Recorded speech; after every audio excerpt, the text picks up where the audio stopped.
gouvernement d'unité palestinienne assure donc le contrôle de la bande de Gaza.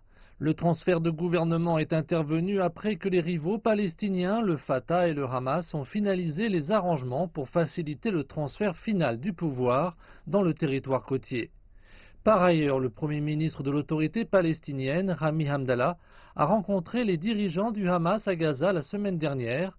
Lors d'une conférence de presse, Rami Hamdallah a assuré que son gouvernement avait des plans pour résoudre les problèmes majeurs à Gaza.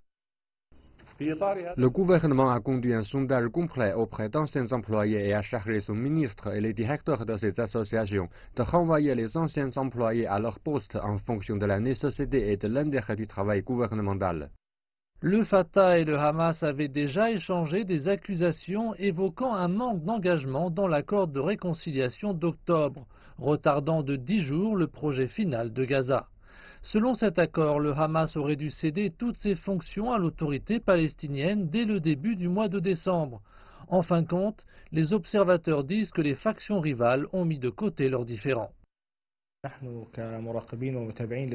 Je pense que le processus de transfert des responsabilités gouvernementales du Hamas au gouvernement de Rami Hamdallah s'est déroulé sans heurts et de manière transparente. Le Hamas a fait preuve d'une grande flexibilité ces derniers jours pour permettre les avancées dans le dossier du rapprochement.